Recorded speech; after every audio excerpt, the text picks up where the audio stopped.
Gaëtan Muller, bonjour. Vous êtes le président délégué de l'ASVEL. Vous êtes aussi l'homme de confiance de Tony Parker.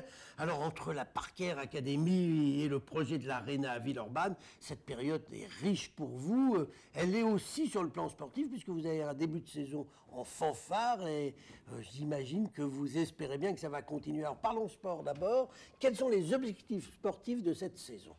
D'essayer d'aller le plus loin possible. Tout d'abord, d'être compétitif sur l'ensemble des compétitions dans lesquelles on participe, à savoir le championnat de France, la Coupe d'Europe, la Coupe de France. Et puis, puisqu'on vient de se qualifier pour ce tournoi de mi-saison qui s'appelle la Leaders Cup, on espère donc dans l'ensemble de ces compétitions pouvoir aller le plus loin possible, avec un objectif clair qui est le championnat de France quand même. Voilà 2 ans qu'on n'a pas gagné en championnat de France, on aimerait retrouver cette joie. Et puis après, bien évidemment, comme je le dis encore, essayer de faire un beau parcours en Coupe d'Europe, pourquoi pas titiller les plus grands, et bien figurer sur l'ensemble des autres compétitions. Donc l'ASVEL est en train de renouer avec son prestigieux passé où le club dominait le basket français. A priori, c'est plutôt bien parti. Donc vous êtes content sur le plan sportif. Alors Oui. parlons maintenant des projets. 2 projets. Alors on commence par la Parker Academy. C'en est tout de la construction. Est-ce que ça avance? Est-ce que ça sera prêt comme vous l'avez promis pour la rentrée prochaine? Oui, ça avance très bien. Les travaux vont bon train.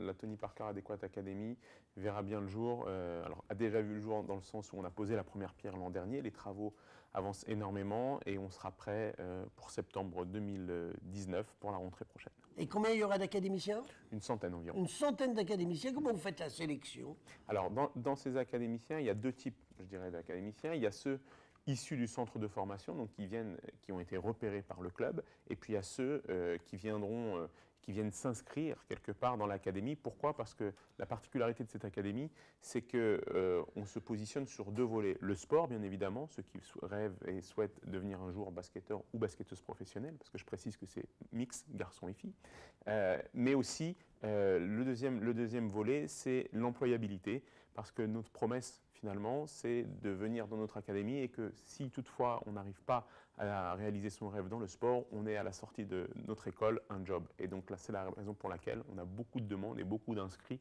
sur cette partie-là aussi, parce que c'est assez rare, a priori. Dites-moi, Gaëtan Muller, c'est quoi la différence avec les traditionnelles classes sport-études?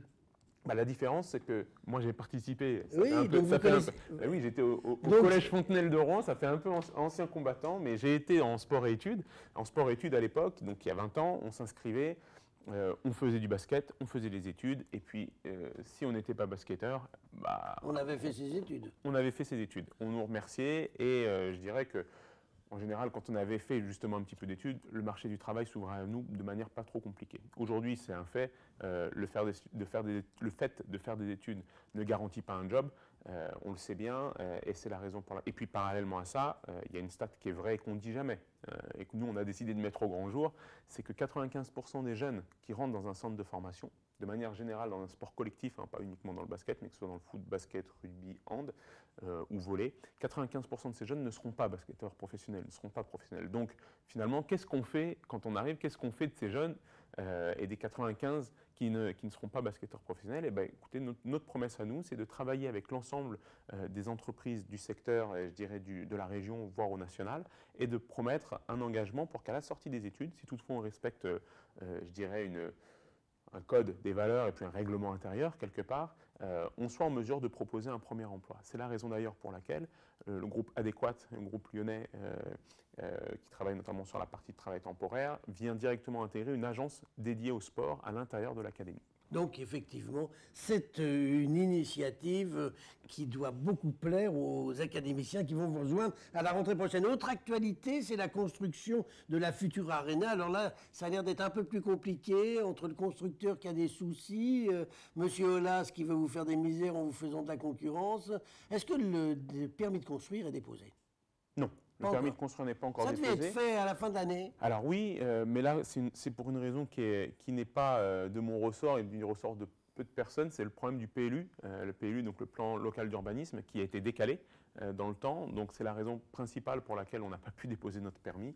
Mais normalement, ce sera fait dans le premier semestre. Après, encore une fois, c'est vrai que sur le sujet de l'OL ou sur le sujet du constructeur, ce n'est pas véritablement des sujets pour nous. Avec l'OL, on l'a dit, on a d'excellentes relations. peuvent avoir un projet. Est-ce que ça peut être un projet commun avec le nôtre? Oui, non, ça c'est à voir. Mais aujourd'hui, nous, on se concentre sur nous, j'ai envie de dire. Après, le groupe Florio, bah, c'est vrai, il est dans la difficulté, c'est un fait. Mais là aussi, jusqu'à présent, il nous a dit qu'il tiendrait le cap.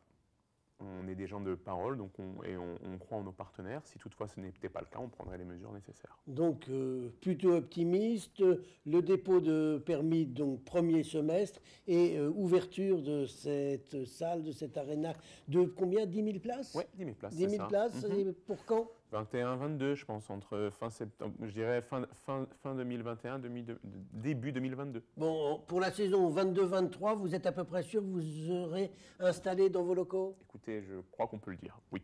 Eh bien, on aura entendu, on vous souhaite beaucoup de réussite et puis de continuer votre parcours sportif tel qu'il a commencé depuis le début de la saison, Gaëtan Muller. Je vous remercie. Merci à vous.